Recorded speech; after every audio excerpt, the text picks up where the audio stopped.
Hi, guys. Christine Crain coming to you live from right here at 1620 Penn Road. And I just have a message that I want to give you. Not a long message, not a sermon.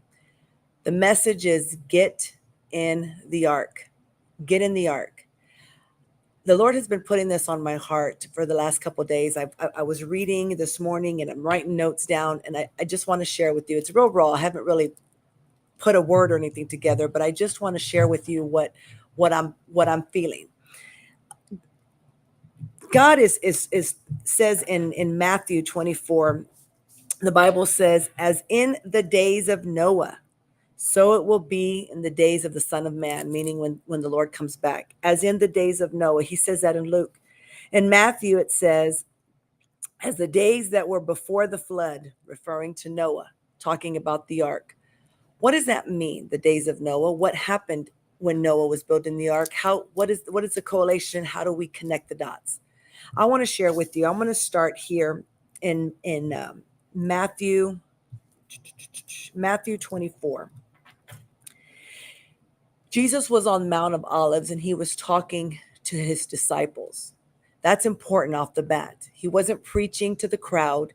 He wasn't trying to convert the sinner, trying to make them believers. He was talking not just to the believers, but to his disciples, those that walked with him, those that knew him, those that were close to him. So this message, this warning is not going out to the unbeliever. It's going to those that walk with Christ, to those that talk with him, those that know him.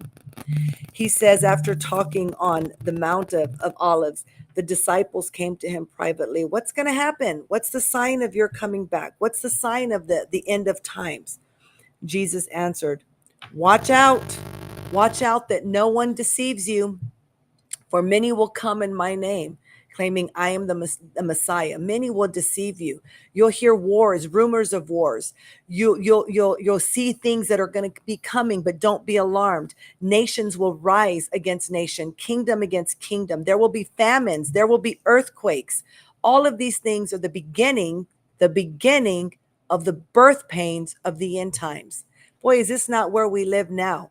The wars, the rumors of wars, the nations coming against each other, kingdoms, government, people coming against each other, famines, earthquakes, the stopping of the groceries, the food stamps, all of this destruction. This is where we're living now. This is our time in your city and my city. This is where we're at.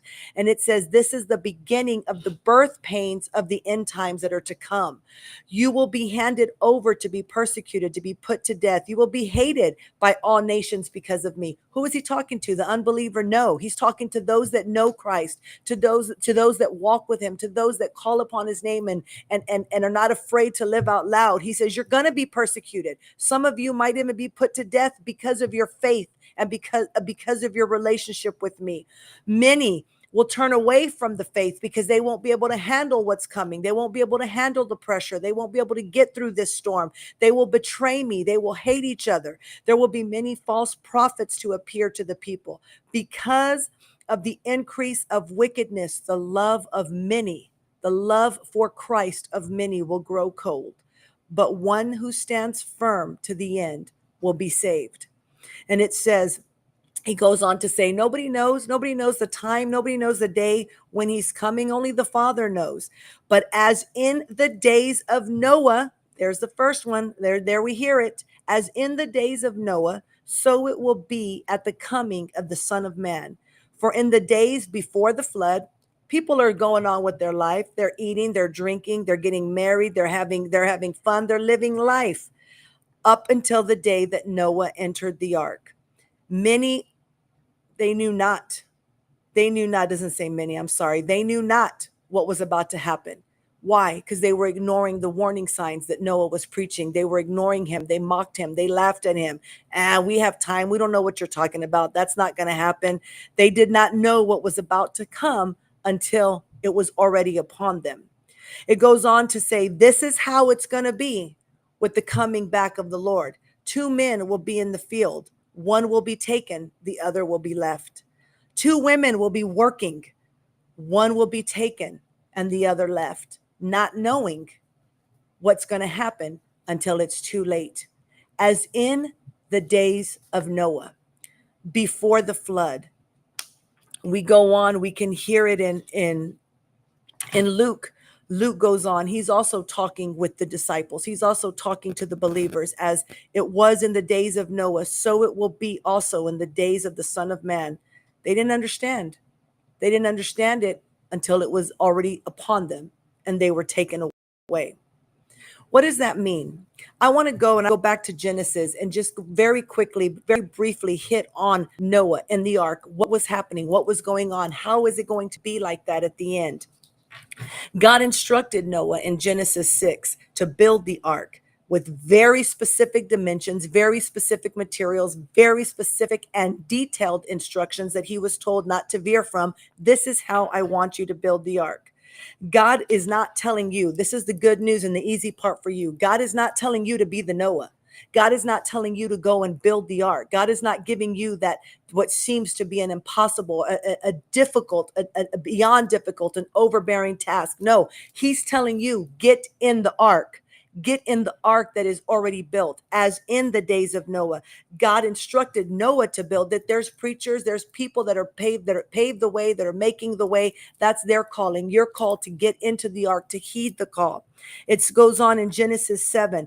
God tells Noah, take your family and the pairs of all the animals into the ark before the flood begins. Before the flood begins. Who is he to take?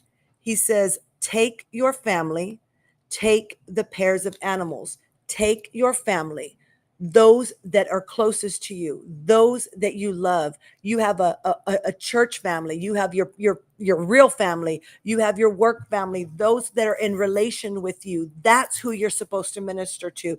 That's who you're supposed to bring with you in the ark. That's who you're supposed to take with you in the ark. It says, take his family, take the pairs of animals. So who was in the ark? Family members, those that are want to be in relation with God, and animals. Animals. We're going to get to that. Noah told him and his family that they were or they remained in the ark for 382 days, for over a year. And this is important. It started raining 7 days. I mean, really raining. I mean, the storm came, not the drizzle, not the rain. I'm talking about the flooding came 7 days after they obeyed, after they entered the ark, after they obeyed and entered the ark. Let's go back over here to who is in the ark. This is important. This is where it relates to me and you. Who was in the ark? Animals? Stinky animals? Is it safe to say that animals made messes? Absolutely. They're in there for over a year with animals. Animals that are using the restroom. Animals that have vomit and get sick. Animals that are mating to create more animals. For over a year, they're living in the ark. Why is that important? How does that relate today? Because it doesn't matter if there's drama in the ark. It doesn't matter if there's crap in the ark. It doesn't matter if there's stench in the ark. There's going to be all that in the ark. Why? Because me and you are in it. So we're going to bring that. We're human. We're going to bring that into the ark. It doesn't matter if it's in the ark. What matters is that people jump ship. You get out of the ark because it's too stinky. You get out of the ark because it's too messy. There's too much what y'all call hypocrisy. There's too much of this. There's too much sin. There's too much of that in the ark. It's too messy. I don't want to be around it. I'm leaving it because it's too much. That was in the ark for over a year. God put the family in there. They had to stay in that. And listen to this. The real storm hit 7 days after they entered. It says, the Bible talks about people banging on the ark, screaming, wanting to get in. The only thing that I can picture with this is that both sets of people were in the storm. The people on the outside wanting to get in were in the storm. The people inside the ark were in the storm. The people inside the ark were in the storm for over a year with all of the crud, with all of the stench, with all of the disgusting mess. You think that being a year in one little confound, one little place, that they're not going to have family arguments, they're not going to have drama, they're not going to get on each other's nerves?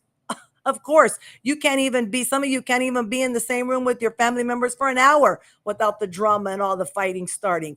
Of course, all of that was in the ark. Of course it was. It's ridiculous to think otherwise. Both were in the storm. Both. Where are you? I want to encourage you, get in the ark, stay in the ark. Yeah, there might be a little bit of crud in there. There might be some stinkiness in there. There might be stench. There might be drama. There might be all kinds of crap in there. Stay in there, because it's better to be in that, in the storm, in the ark, than outside of the ark in the storm, without the protection, without the covering, without the blessing, where destruction is. Get in the ark, people of God. Stay in the ark. The end is coming. Whether you want to believe it or not, the end is coming. This, you're being warned at every turn in most churches, everywhere. You're being warned. The end is coming. There's not much time for you to get right with the Lord.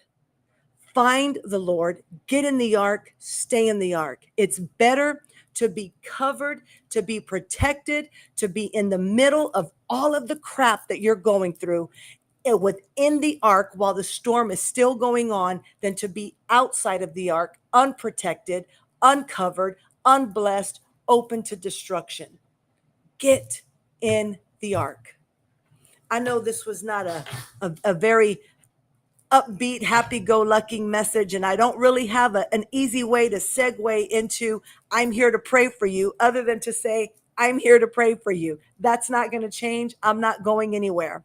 So message me, comment below. You can private message me. You can text me if you have my number. I am here for you. I am here to help you find Jesus. I am here to help make sure you are walking with him, that you stay with him. That is the gospel of Jesus Christ. Finding him, letting him change your life. I am here for you. This church is here for you. Come and be our guest Sundays at 10:30 a.m. I can't wait to meet you. I can't wait to shake your hand. I can't wait to hug you.